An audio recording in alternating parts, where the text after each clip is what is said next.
तो कभी ऐसा महसूस होता है कि हम और भी बहुत कुछ कर सकते हैं, है ना? लेकिन कुछ है जो हमें रोके रखता है। तो आज हम उसी चीज की गहराई में उतरेंगे, समझेंगे उन दिमागी जालों को जो हमारी असली काबिलियत को दबा देते हैं, और सबसे जरूरी बात, जानेंगे कि इनसे बाहर कैसे निकला जाए। देखिए, सुकरात ने ये बात सदियों पहले कही थी, पर आज ये शायद पहले से भी ज्यादा सच है। हम में से कितने ही लोग हैं जो बस ठीक है या चलो काम चल रहा है से ही खुश हो जाते हैं, ये जाने बिना कि हम अपनी कितनी बड़ी क्षमता को यूं ही जाया कर रहे हैं। इसे हम कह सकते हैं औसत दर्जे की बीमारी। असल में ज्यादातर लोगों के लिए असली समस्या टैलेंट की कमी है ही नहीं। असली समस्या है वो बस काम चल जाए वाली मानसिकता। ये वो सोच है जब कोई सुबह जिम जाने के बजाय स्नूज बटन दबा देता है या कुछ नया सीखने की जगह नेटफ्लिक्स देखता रहता है। ये एक बहुत ही आरामदायक जाल है, और मजे की बात यह है कि इसे हमारी अपनी ही बायोलॉजी ने हमारे लिए बिछाया है। पता है इसे क्या कहते हैं? फ्रॉग ब्रेन बायस। देखिए, हमारे दिमाग के अंदर एक बहुत पुराना हिस्सा है, लिम्बिक सिस्टम, और उसका काम हमें महान बनाना नहीं है। उसका सिर्फ एक ही काम है, हमें जिंदा रखना, हमें सुरक्षित रखना। और इसीलिए जब भी कोई मुश्किल चुनौती आती है ना, तो वो कानों में फुसफुसाता है, अरे छोड़ो, आराम करो। और जैसी कोई रिस्क लेने की बात आती है, वो चीखने लगता है, खतरा खतरा है। तो मतलब ये नहीं कि हम आलसी हैं, नहीं, बिल्कुल नहीं। हम तो बस अपनी इस पुरानी प्रोग्रामिंग के गुलाम बने हुए हैं। और बस यहीं पर असली टकराव छिपा हुआ है।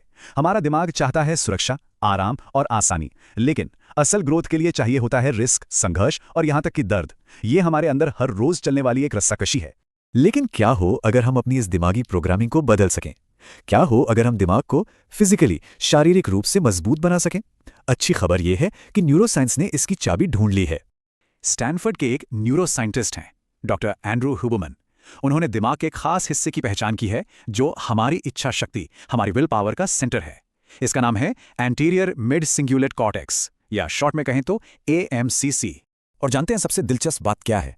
रिसर्च बताती है कि जो लोग एथलीट होते हैं या योद्धा होते हैं, उनका AMCC असल में बड़ा होता है, और वहीं जो लोग एक आरामदायक जिंदगी जीते हैं, उनमें यह छोटा पाया गया है। ये कोई महज इत्तेफाक नहीं है। यहां सबसे जरूरी बात यह है, कोई भी अपनी इस दिमागी मांसपेशी को बड़ा कर सकता है। कैसे?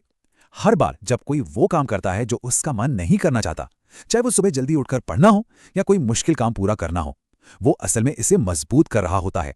और जब भी कोई आराम का रास्ता चुनता है, तो ये सच में लिटरली कमजोर पड़ जाता है। चलिए, इस सिद्धांत को अब एक असल दुनिया के उदाहरण से समझते हैं। एक ऐसी कहानी जो दुनिया की सबसे कठिन दौड़ों में से एक में घटी थी। डेविड गॉगिन्स नाम का एक शख्स बिना किसी खास ट्रेनिंग के 100 मील यानी करीब 160 किलोमीटर की रेस दौड़ने निकल पड़ा। 12 घंटे और 112 किलोमीटर दौड़ने के बाद उनके शरीर ने पूरी तरह से हार मान ली। उनकी किडनियां फेल हो रही थीं, शरीर में स्ट्रेस फ्रैक्चर हो रहे थे, और हर एक संकेत चीख चीख कर कह रहा था कि अगर वो अब नहीं रुके तो वो मर जाएंगे। वो 4 घंटे तक एक कुर्सी पर बस टूटे हुए बैठे रहे, और उनका दिमाग चिल्ला रहा था, बस अब और नहीं हो सकता। और फिर अचानक कुछ बदला। ये कोई मोटिवेशन का तूफान नहीं था, ये एक बहुत ही गहरा बदलाव था।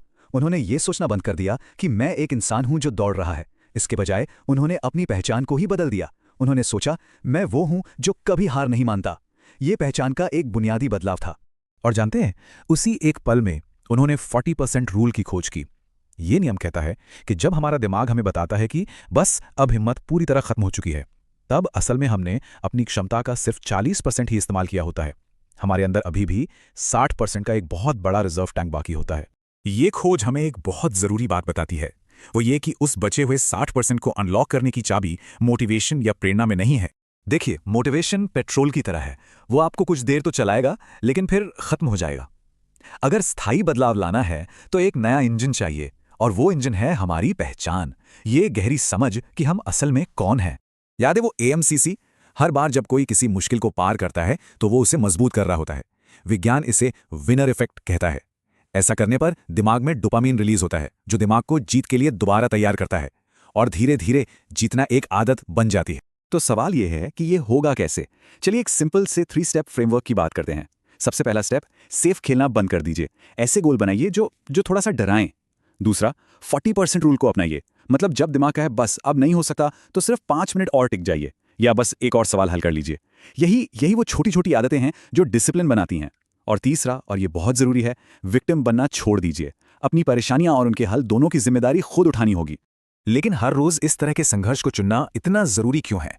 इसका जवाब एक बहुत ही चौंकाने वाले वैज्ञानिक प्रयोग में छुपा है। वैज्ञानिकों ने चूहों के लिए एक स्वर्ग जैसा माहौल बनाया, जिसे कहा गया यूनिवर्स 25। वहां अनलिमिटेड खाना था, पानी था, और कोई खतरा नहीं था। नतीजा क्या हुआ? चूहे आलसी हो गए, उदासीन हो गए और आखिरकार पूरी की पूरी कॉलोनी सिर्फ आराम की वजह से खत्म हो गई। जी हां, आराम ने उन्हें मार डाला।